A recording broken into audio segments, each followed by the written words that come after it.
예전에 어떤 분이 저한테 그렇게 인사를 하더라고요. 예수님 안녕하시냐고. 여러분들 안에 있는 예수님은 안녕하신지요? 잘 모르겠는데요 라고 할 수도 있겠고,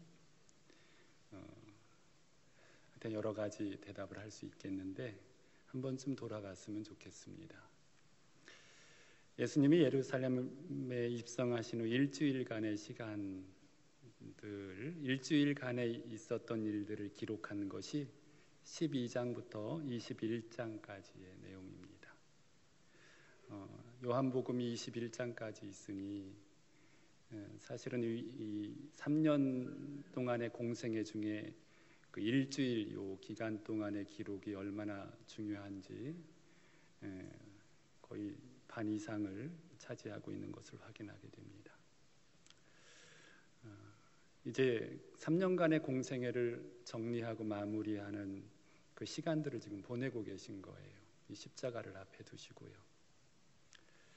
그동안 예수님의 행적을 가장 근거리에서 보아왔고 그가 하시는 말씀을 가장 많이 들었던 그들이 결산을 하고 보고 나니까 안 믿었어요. 믿지 않는 자가 되었어요. 대부분은, 일부는 믿었지만 아마 요한복음 서론에서 자기 땅에 오매 자기 백성이 영접하지 아니하였으나 하신 말씀의 내용들을 보아서 이미 예견된 결과가 아니었나 하는 생각이 듭니다.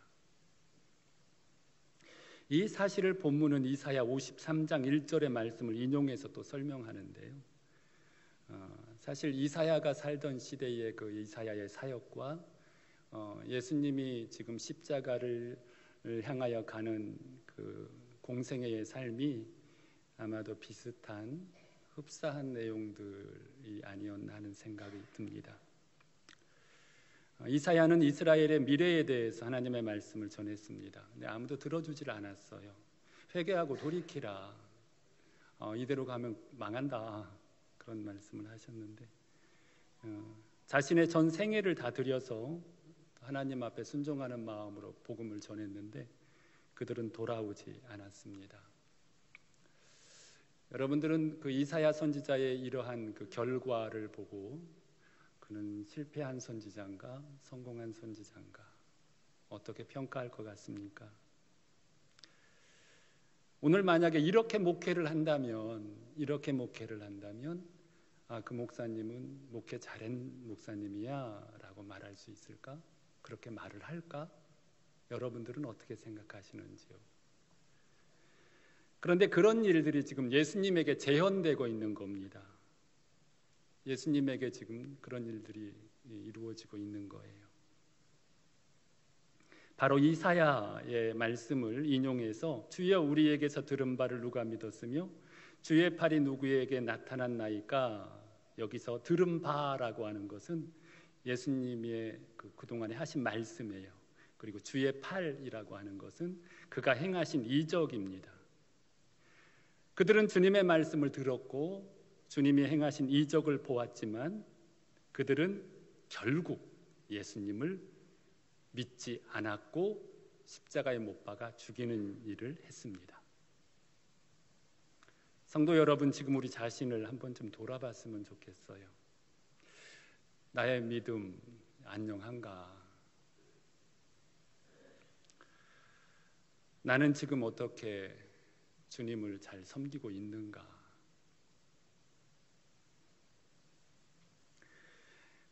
간혹 보면 주님을 위해서 무엇을 했으며 교회에서 어떤 직분을 가졌으며 내가 주님을 위해서 어떻게 살겠노라고 하는 다짐, 이런 다짐을 내가 주님을 잘 믿고 있는 것처럼 오해하는 경우도 있는 것 같습니다. 사실 주님이 앞에 있지만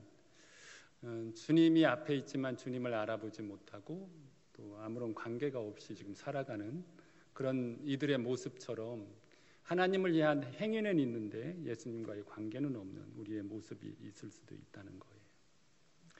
지금 예수님을 앞에 두고 벌어지는 일들이 내 안에서 벌어질 수도 있기 때문에 그렇습니다. 어찌 보면 많은 이들이 이렇게 살아가고 있을 수도 있겠다 하는 생각도 조심스럽게 해봅니다. 일로서는, 시간과 행위로서는 하나님과의 관계가 있는 것 같은데 정작 예수님과는 거리가 먼 나의 모습은 아닌지 점검을 꼭 필요로 하는 상황인 것 같습니다. 오늘도 예배하러 주일에 교회에 왔으나 온 나를 보면서 나는 믿음 있는 사람이야, 좋은 사람이야, 나는 하나님의 이런저런 일과 직분을 가졌으니 예수님을 믿는 사람이야, 신앙을 가지고 있는 사람이야로 이렇게 돌아보는 나의 모습 다시 한번 돌아봤으면 좋겠어요. 지금 저들 앞에 있는 예수님은 모르면서 이사야도 알고요, 그리고 약속도 알고 성전의 수많은 일로 하나님의 일을 하고 있는 그들, 그러나 저들은 예수님을 믿지 않았다는 것. 이제 본문을 통해서 우리 자신을 나는 정말 믿음의 자리에 있는가, 성령께서 보게 하시고 깨닫게 하시고 세우게 하시는 은혜를 누리고 있는지 또 돌아보는 은혜가 있기를 바라고, 이 일주일간의 그 일들 통해서 이런 사람들이 있었는가 하면 또 뒤에 나오겠지만 아주 특별한 사람들도 있었거든요. 그 특별한 사람으로 우리가 주님 앞에 좀 드려졌으면 좋겠다. 같은 시대를 살아가고 같이 예배드리고 같은 상황에 있지만 그런 예수님을 알아보고 누리는 우리 모두가 되시기를 간절히 바라면서 오늘 말씀으로 몇 가지 말씀 드리는 것으로 우리 자신을 점검해 봤으면 좋겠습니다. 첫째로 드리고 싶은 이야기는 주님의 주권, 하나님의 주권을 믿는 신앙을 난 살아가고 있는가. 사실 어제 전화가 왔고요, 오늘 또 장근임 권사님 교회에 이렇게 오셨어요. 유병영 집사님 퇴원하셨습니다. 그리고 집에서 울기만 하신대요. 왜 우시는데요? 하나님 앞에 감사해서 그냥 눈물만 흘리고 계신대요. 사실 지난번 병원에 갔을 때 병원에서 담당 의사 선생님이 이제 일주일 안에 아마 돌아가실 것 같습니다. 그러니 가족들 최대 6명까지만입니다. 6명까지 오셔서 마지막 한번 좀 봤으면 좋겠다. 그렇게 해서 갔었거든요. 그래서 이제 저도 마지막으로 기도하고자 해서 갔었고요. 그랬는데 갔는데 조금 더 이렇게 좋아지셨어요. 문병하고 나왔는데 한 달로 또 이어졌어요. 한 달 안에는 돌아가실 것 같습니다. 끼르면 2달일 수도 있겠습니다. 근데 어제 퇴원했어요. 물론 걸어서 나오셨습니다. 물론 살아도 죽어도 우리의 하나님의 맡겨진 생명이라는 사실은 분명하고, 그리고 중요한 것은 하나님이 어떻게 하시든지 하나님이 하시는 일은 다 옳으시니까 중요한 건 내가 하나님 앞에 있다는 그 사실을 놓치지 않았으면 하는 그런 바람들. 저는 이렇게 문병 가면 돌아가실 것 같으면 돌아가실 것 같대요. 의사가요. 하나님 꼭 붙잡고 승리하세요. 저 그렇게 얘기하거든요. 이렇게 다시 뵐 줄을 누가 알았겠습니까? 권사님 말씀을 늘 하셔요. 죄송하대요. 뭐가 죄송해요? 그랬더니 교인들에게 심려를 끼쳐드려서 너무 죄송하대요. 아니요, 전혀 그렇지 않습니다 라고 말씀드렸습니다. 사실이니까요. 사실 하나님 붙잡고 살아가시는 그 모습, 설사 죽는다 할지라도 아니면 살려주신다 할지라도 죽는 것과 사는 것과는 관계없이 내가 하나님 안에 있다는 그 사실로 나는 기뻐하고 감사하는 것, 그 하나님의 그 다스림 속에 나 자신을 내어 맡길 수 있다는 이 은혜를 누리고 그 순간을 살아갈 수 있다는 것, 이게 성공이고 이게 하나님께서 우리에게 바라시는 가장 소중한 믿음의 지표잖아요. 그러니 죄송한 거 하나도 없고 자랑스럽고 기쁘고 감사하면 좋겠어요 라는 말씀을 드렸습니다.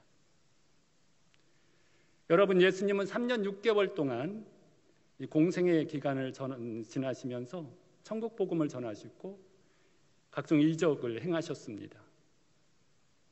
그리고 우리 예수님의 삶은 온전히 하나님의 뜻에 따라서 말씀을 하셨고 사람을 병자를 고치시는 일을 했어요.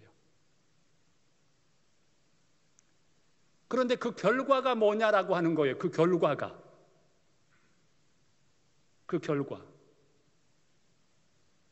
그들이 믿지 않는 자가 되는 것이 이 3년 6개월 3년의 공생애의 결과의 성적표로 받은 거예요.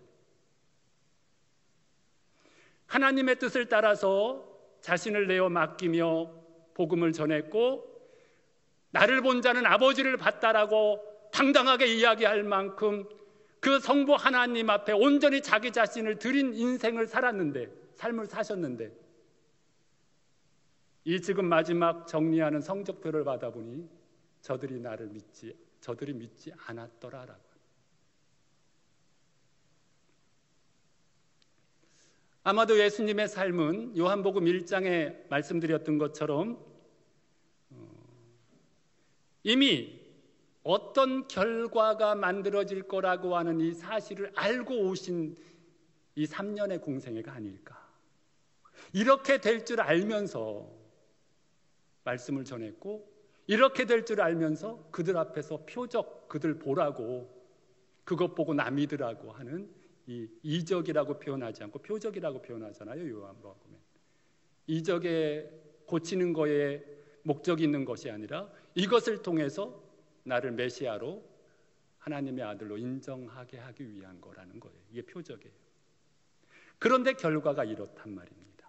오히려 본문 이사야 6장 10절의 인용의 말씀, 그들의 눈을 멀게 하시고 그들의 마음을 완고하게 하셨으니 이는 그들로 하여금 눈으로 보고 마음으로 깨닫고 돌이켜 내게 고침을 받지 못하게 하려 함이라 하신 것처럼 이미 이사야 선지자를 통해서 예수님의 공생애의 결과는 이럴 거다라고 하는 사실을 그 뒤에 또 친절하게 이 모든 것들은 그 예수님 주를 가리켜 한 말이라고 하는 덧붙여서 설명까지 해놨습니다. 이것을 예수님이 모를 리가 없잖아요. 이 결과를 예수님은 다 알고 여기까지 오신 거잖아요.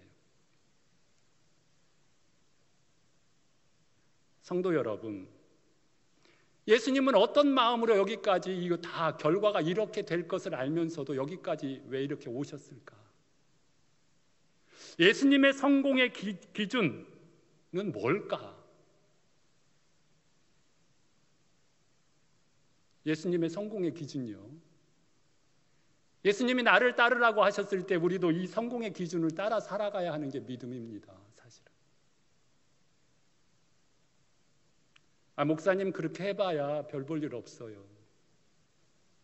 그거 해봐야 뭐 시간만 낭비고 돈만 낭비고 괜한 데 수고하는 겁니다. 라고 하는 그 사실을 예수님은 왜 이렇게까지 해왔을까라고 하는 거예요. 내가 예수님을 믿고 여기까지 왔으면 하나님이 나를 통해서 뭔가 특별한 엄청난 일들을 해줬을 것 같은 기대를 갖고 왔는데 성적표는 초라했어요. 그럴 수 있잖아요, 우리. 진짜 그럴 수 있잖아요.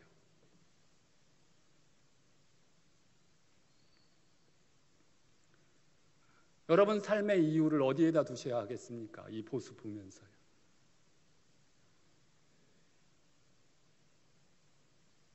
성도 여러분, 하나님이 우리를 평가하는 기준, 하나님이 보시기에 크다 하시는 그 큰의 기준, 그것이 오늘 우리가 살아가야 할 삶의 기준이 되어야 하는 거잖아요. 뭔가 잘 안 됐으면 화가 나고 불평하고 마음이 평화가 깨지고 하나님 앞에 반문할 수도 있는 부분이잖아요. 아니 시키는 대로 다 했는데 결과가 왜 이렇습니까? 제가 뭐가 부족했습니까? 라고 말할 수도 있는 상황이에요. 그러나 예수님은 그걸 당연하게 받아들였고 그걸 알면서도 여기까지 온 거잖아요. 보니까 그렇죠? 알면서도. 바로 우리 주님께서 성공의 기준으로 봤던 것은, 가장 큰 것으로 봤던 것은 결과가 어떠한 것에 의하여 삶이 평가되는 게 아니라 그가 어떻게 예수님, 하나님 아버지와 어떻게 여기까지 왔는지, 그분과 어떻게 보조를 맞추며 왔고, 그분과 어떤 마음을 나누면서 왔고, 그분과 어떤 대화를 나누면서 왔고, 그분과 어떤 관계를 가지면서 왔는지, 그 관계, 그것이 우리 예수님의 성공의 기준이었어요. 우리 중에는 지금도 해결되지 않은 과제를 안고 살아가는 성도들이 있을지 모르겠어요. 왜 예수님을 믿는데 나에게 이러한 어려움들이 해결되지 않고 이런 고통들이 계속될까?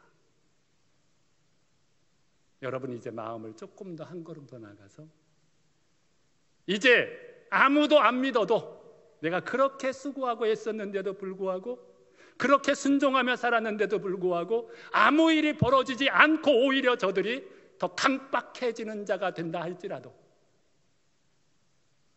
나는 지금 예수님과 함께 이 삶을 살아가고 있다는 이 사실로 주님이 가졌던 이 성공을 세워가시는 우리 모두가 되었으면 좋겠어요. 둘째, 이들은 왜 보지 못하고 깨닫지 못하는 자리에서 벗어나지 못했을까라고 하는 거죠. 언뜻 생각하면 하나님께서 저들의 불신을 예정하시고 작정하셨기 때문에 저렇게 되었다라는 오해를 불러일으킬 수 있습니다. 그러나 전혀 그렇지 않습니다.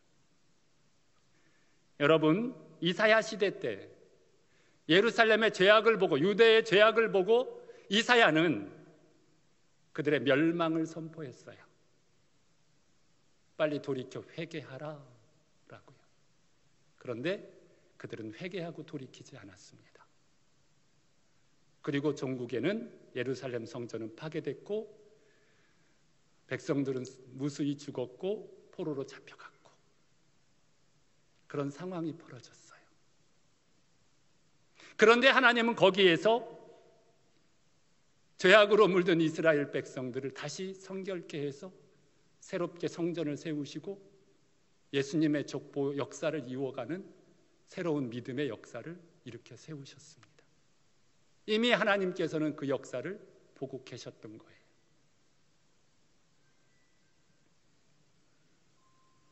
오늘도 이들은 자신들의 불신앙으로 예수님을 대적하고 예수님을 십자가에 못 박는 일을 할 것입니다. 그런데 결국 그것이 인류를 구원하는 구속의 완성을 이루어 갑니다. 중요한 것은 그들이 예수님의 가는 길을 막을 수 없었고, 그들의 악함이 예수님이 이루어 가실 구원의 사역을 절대로 조금도 장애가 되지게 할 수 없었다라고 하는 사실이에요. 그런데 말입니다. 여기에서 나는 어떤 모습으로 주님 앞에 쓰임받을 수 있겠는가? 예수님이 타고 가실 나귀를 준비하며 그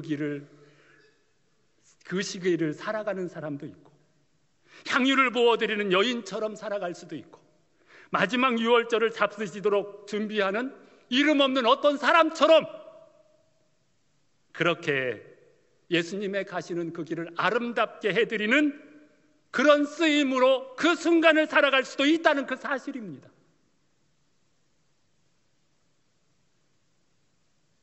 하나님은 우리를 어떤 모양이든지 쓰시고 계십니다. 그리고 하나님의 역사는 알파와 오메가가 되신 그 하나님의 역사 속에 하나님이 이끌어 가십니다. 나는 어떤 모양으로 쓰임을 받을 수 있을지, 나는 어떤 모양으로 주님 앞에 쓰임받기를 소원하는지, 내가 주님을 대적해도 우리 하나님은 그 일을 이루어 가실 것이고, 내가 향유를 부은 여인처럼 그 순간을 살아가도 하나님은 그를 통해서 하나님의 일을 이루어 가실 겁니다. 나는 어떤 이름으로 주님 앞에 기록될 수 있는지, 오늘 본문에 나타난 사람처럼 눈이 멀고 마음이 완고한 이들처럼 대하면서 이 시대를 살아가는 어리석음을 범치 말았으면 좋겠어요. 우리가 기도할 수 있다면 하나님 내 눈을 밝히 뜨게 해주셔서 또 내 마음을 완고하지 않게 주님 지켜주셔서 우리 하나님 앞에 아름답게 쓰임받는 자로 오늘을 살 수 있도록 도와주세요 라고 기도할 수 있는 우리 모두가 되었으면 좋겠습니다. 여러분, 심판이 무엇인지 아시나요? 우리는 심판하면 하나님이 그에게 무엇을, 어떠한 행위를, 하나님이 어떠한 일들을 그에게 가하는 것을 심판이라고 생각하는 경우가 많은데, 로마서 1장에 나타난 심판은 내버려 두는 거예요. 내버려 두는 거. 죄의 본성에 내버려 두는 것, 이것이 심판이었어요. 이미 인류는 죄의 본성을 따라 타락한 길을 걷고 있으며 그의 결국은 사망입니다. 구원은 뭘까요? 그러면 구원은 다가오심이에요. 다가오셔서 만나주시고 관여하시고 간섭하심. 하나님의 간섭하심이 구원입니다. 여러분, 우리의 삶 속에 하나님이 얼마나 간섭하시게 내 삶을 내어드리고 있는지, 내 마음을 내어드리고 있는지, 그분이 나를 간섭하실 수 있도록. 이 완고함이라고 하는 것은 이것이 옳은데, 내 생각은 이건데, 나는 이걸 하고 싶은데 라고 하는 자기 고집이 완고함이죠.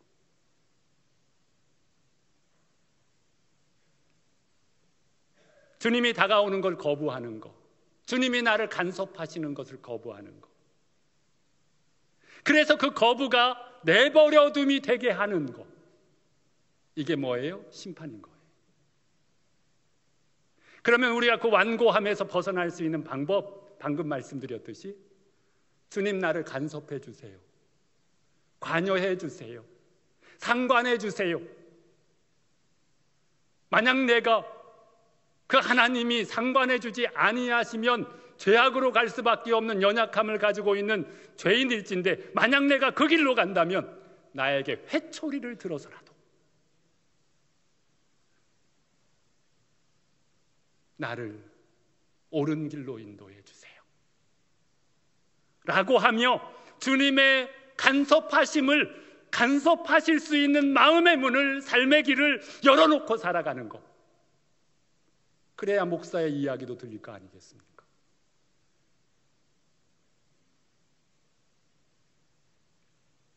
여러분, 사실 이것은 내려놓음이잖아요. 내려놓음. 이 나라고 하는 것은 원래 없는 거라고 말씀드렸어요. 근데 나가 있는 거잖아요. 그거는, 이 내려놓지 못하는 거는 자기 주장이요. 이게 권리라고 하는 거예요. 이게 나라고 하는 거예요. 여러분, 예수님도 알고 구원도 알고 복도 알고 약속도 알고, 그러나 가장 어려운 게 뭐라고요? 자기 자신을 내려놓지 못하는 거예요. 내가 십자가에 죽었다는 사실을 지식으로는 아는데 인정하지 못하는 삶을 살아가는 것.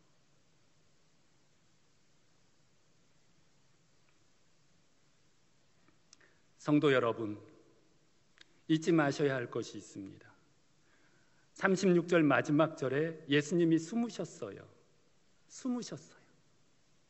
그들에게 숨으셨어요. 그들이 말씀도 들었어요. 표적도 보았어요. 그러나 그들에게 숨으셨어요. 왜요? 자기 자신을 순종하여 내려놓지 못했기 때문에 그렇습니다. 순종하지 못할 때는 예수님이 숨기십니다. 그 마음에서 숨기시고 그의 삶에서 숨기시고, 그와도 동행하시다가도, 그와 함께 하시다가도 그 나라고 하는 것이 살아나기 시작하면 누가 숨어요? 예수님이 숨어요. 안 보이게 하신다고. 성도 여러분, 목사로 살다 보니까 눈물 콧물 다 흘리고 하나님의 사랑을 놀라워하며 감격스러워하는, 그래서 그 사랑에 어찌할 바를 몰라 했던 그 사람도 어느 순간 예수님을 떠나기도 하더라고요. 예수님을 몰라서 떠나는 게 아니에요. 여러분, 내가 살아나면 바울이 얘기했던 것처럼 내가 나라고 하는 게 매일매일 죽노라라고 하는 고백과 함께 살아가야 그 주님이 보여 당신이 드러나게 하세요. 이 사실을 잊지 마시고 우리 안에 있는 주님을 만난 이 기쁨, 이 감격이 어디서 나는 잃어버리고 살았는지를 돌아보시고, 만약 잃어버리셨다면, 만약 이 은혜를 누리고 살아가기를 원하는 삶을 사신다면 이걸 소중히 여기시고 지켜가시는 우리 모두가 되시기를 바랍니다. 셋째로, 사람의 영광을 하나님의 영광보다 더 사랑하였습니다. 그래서 예수님이 떠나신 거예요. 관리주 중에 믿는 자가 많았으나 바리새인들 때문에 두려워서 말하지 못했다라고 하는 얘기를 합니다. 이미 예수님을 믿고 따르는 자들을 출교하기로 결정했기 때문에 이런 상황이 만들어졌다라고 하는 거예요. 그리고 이런 사람들은 사람의 영광을 하나님의 영광보다 더 사랑한 사람들이다라고 이렇게 딱 집어서 말씀하십니다. 즉 이들은 예수님이 어떤 분인지 알았어요. 그분이 메시아인 것도 알은 거예요. 믿는다는 건 그거예요. 그런데 그들은 관리였어요. 관리. 사실 성전에서 일하는 사람이었다라는 얘기예요. 직장이 보장되어 있어요. 그들의 삶이 완전하게 보장되어 있는 거예요. 사실 예루살렘 성전은 누가 지어줬어요? 헤롯이 지어줬잖아요. 그래서 헤롯 성전이라고 하잖아요. 로마가 유대 땅을 지배하고 있었지만 이 종교에 그들이 그 원하는 종교, 이 성전을 지어줌으로 그들의 환심을 사서 그들을 통치할 수 있는 좋은 방법들을 거기서 만들어 간 거거든요. 그렇기 때문에 이 성전에서 관리로 일한다라고 하는 것은 세상의 수많은 직업보다도 로마가 인정해주는 아주 탄탄한 자기의 삶을 성공이라고 하는 것으로 이야기해도 될 만큼 당시에는 좋은 직장, 그런 직장이에요. 그런데 예수님을 그리스도라고 믿는다고 말하면 출교시킨다라고 하는 거지요. 그 직장에서 잘린다는 얘기예요. 그래서 드러나질 못했고 그 결과는 하나님의 영광보다 사람의 영광을 더 중요시 여겼다는 거잖아요. 근데 이와 비슷한 이야기가 9장에 있어요. 9장에 우리 잘 아는 거, 나면서부터 맹인이었던 사람요. 이 소경되었던 부모를 바리새인들이 부르잖아요. 막 이제 요란해졌잖아요. 주변이 어떻게 나면서부터 눈먼 자가 눈을 뜨게 될 수 있어? 막 요란해졌어요. 그래서 부모를 불러서 조사를 합니다. 네 자식 맞느냐? 예를 들면 그가 진짜 거기서 예수라고 하는 그 사람에 의해서 그에 의해서 눈이 떠져진 거 맞느냐? 뭐 이런 조사를 하려고 했던 것이겠죠. 그랬더니 그 부모가 뭐라 그래요? 아니 그가 장성한 자고 그에게 물어보면 될 거를 왜 나한테 그걸 물어봅니까? 라고 말을 하잖아요. 아마 그 부모도 참 좀 이해가 안 되는 부분이 있어요. 근데 왜 그렇게 했는가 성경은 설명하잖아요. 혹시 예수를 믿는다고 하면 출교하기로 이미 결정되었기 때문에 그게 두려워서 그렇게 했다라고 말하잖아요. 그래서 그 사람들이 누구를 다시 불러요? 맹인되었다 눈뜬 사람을 다시 불러요. 그러면서 그에게 묻습니다. 조사를 하는 거죠. 그랬더니 그 맹인이 뭐라 그래요? 응? 선지자가 아니면, 메시아가 아니면 이런 일이 일어날 수 없는데 당신들은 그걸 다 보고 알면서도 왜 믿지 않느냐고. 당신들은 왜 믿지 않느냐고. 이 뻔한 사실을 앞에 눈으로 보면서도 왜 당신들은 안 믿느냐고 오히려 그들에게 반문하죠. 여러분, 이 맹인이 말입니다. 눈을 떴어요. 상상해 보세요. 자기의 눈을 뜨게 하신 분이 누구인지 찾았겠어요? 안 찾았겠어요? 예수라는 거 알잖아요. 예수님을 믿으면 출교시키겠다라고 하는 결정 낸 거 왜 모르겠어요? 아버지도 알고 다 아는데. 그런데도 불구하고 이 맹인 되었던 사람은 당당하게 얘기하잖아요. 그가 나를 눈뜨게 했다고. 그러면서 메시아가 아니면 이런 일이 벌어질 수 없는데 당신들은 도대체 그 일을 보면서도 왜 그걸 못 믿느냐고 오히려 그들을 설득시키잖아요.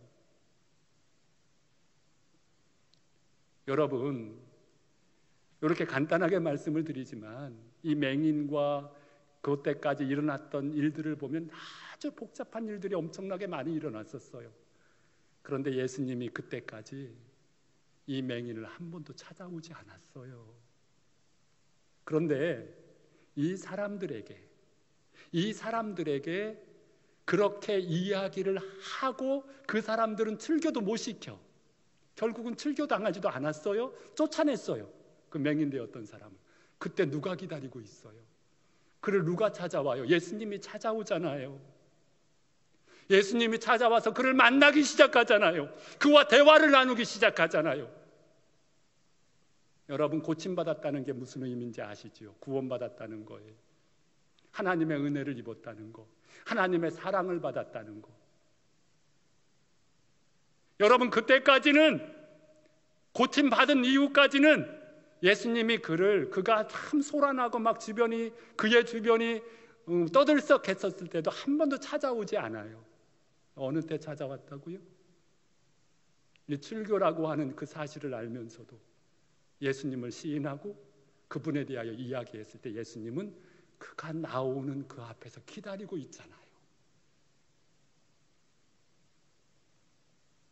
거기서 기다리고 있잖아요. 그러면서 얘기합니다. 내가 심판하러 세상에 왔으니 보지 못하는 자들은 보게 하고 보는 자들은 맹인이 되게 하려 함이라. 성도 여러분,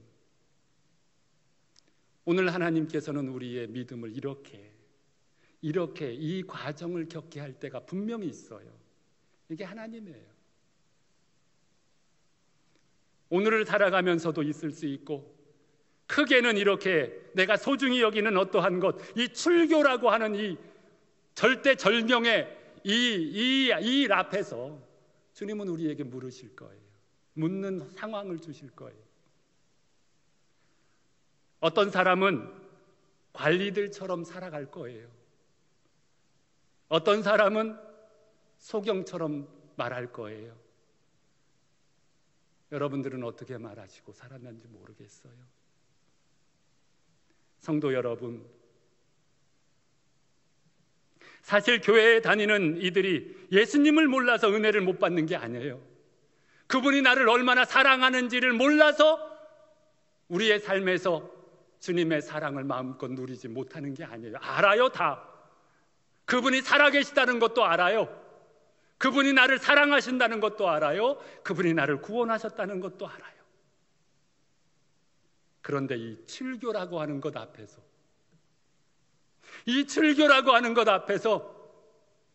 과연 나는 어떤 자세를 취하며 여기까지 왔는지, 이 부분에서는 사실은 이 부분이 참 어렵죠, 그렇죠? 그러나 주님은 지금도 말씀하십니다. 걱정하지 마, 염려하지 마. 내가 저들보다 더 크잖아. 내가 너를 끝까지 책임질 건데 걱정하지 마. 성도 여러분, 이렇게 끊임없이 주님은 말씀을 하십니다. 그러나 그 결정은 예수님이 해주진 않아요. 그렇죠? 예수님이 해주지 않아요. 관리들이 예수님을 믿어도 그 결정은 예수님이 해주지 않아요. 내가 하는 거예요. 내가. 이거를 하나님 하게 도와주세요 라고 말하지 말고 주여 내가 주님을 시인하고 인정하며 살기를 소원합니다. 하나님이 도와주지 않아서 안 됐다고 하지 말고 이제 말씀을 마칩니다. 세상에 속한 자가 아닌 하나님께 속한 자로 사십시오. 특별히 믿지 않을 걸 알면서도, 안 될 걸 알면서도 왜 예수님은 여기까지 오셨을까? 예수님의 삶의 목표는 뭐였을까? 예수님이 이루고 싶은 꿈은 뭐였을까? 우리에게 예수님이 이루고 싶은 성도의 참된 모습은 어떤 것일까? 이 초라한 성적표를 받아보고 낙심하는, 그것으로 나의 삶의 목표를 삼는 우리의 모습이 아니기를 바랍니다. 우리 주님이 가졌던 그 목표를 가지고 우리도 살아갈 수 있었으면 좋겠고요. 여러분, 믿지 않는 자들을 통해서도 하나님은 일하시고 믿는 자를 통해서도 하나님은 일하셔요. 나는 어떤 모습으로 하나님 앞에 쓰임 받기를 원하시는가? 나는 향유를 부은 여인처럼 그 나귀를 준비한 그 어떤 무명의 어떤 사람처럼, 다락방에 음식을 준비한 그 어떤 사람처럼 그 예수님이 가시는 그 길에 향기 나는 인생을 살아가기를 원하는가? 아니면 똑같은 시간, 똑같은 상황을 살면서도 예수님을 십자가에 못 박게 하는 자로 살아갈 것인가? 이 완악한 마음들을 나는 어떻게 고칠 것인가? 깊이 돌아보시고 우리 하나님 앞에 귀하게 쓰임받는 우리 모두가 되시기를 바랍니다. 사람들의 영광, 하나님의 영광. 관리들의 신앙이 있을 수 있어요. 분명히 있을 수 있어요. 소경되었던 사람의 신앙 있을 수 있어요. 있는 거예요. 여러분, 시험 받을 때 하나님의 영광을 더 사랑하는 사람이 됩시다. 기도하시겠습니다. 하나님 아버지, 감사합니다. 오늘도 저희들을 사랑하여 주셔서 하나님을 아버지라 부르는 이 특권 속에 누리는 하나님의 복을 아버지 하나님 말씀으로 확인하며, 아버지 하나님 이렇게 주님 앞에 아버지 하나님 은혜를 누릴 수 있게 해주신 줄로 믿고 감사드립니다. 하나님 아버지, 은혜를 내려주셔서 이제 우리 예수님께서 가지셨던 삶의 목표와 이유, 주님 앞에서 우리가 놓치지 않고 살아가게 하옵소서. 무엇 때문에 마음이 불편하고 무엇 때문에 우리의 마음이 자꾸만 흔들리는지를 돌아보게 하여 주셔서 예수가 아닌 다른 것들이 우리를 유혹할 때 아버지 하나님 성령께서 깨닫게 해주시고 정신 바짝 차리게 해주셔서 믿음으로 세워지는 우리 모두가 되게 하여 주옵소서. 하나님, 어떻게 쓰임받을지, 어떻게 드리며 살아갈지 이제 아버지 하나님, 우리의 아버지 하나님 삶을 주님께서 복 내려 주셔서 주님 앞에 향기나는 인생으로 쓰여질 수 있도록 도와주옵소서.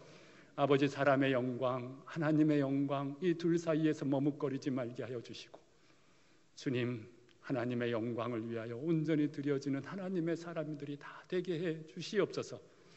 아버지 하나님께서 이제 허락하여 주시는 우리의 생애를 통하여 우리 하나님이 우리를 통하여 미소 짓고 기뻐하는 귀한 인생 되기를 원하오며 거룩하신 예수님의 이름으로 기도드리옵나이다. 아멘.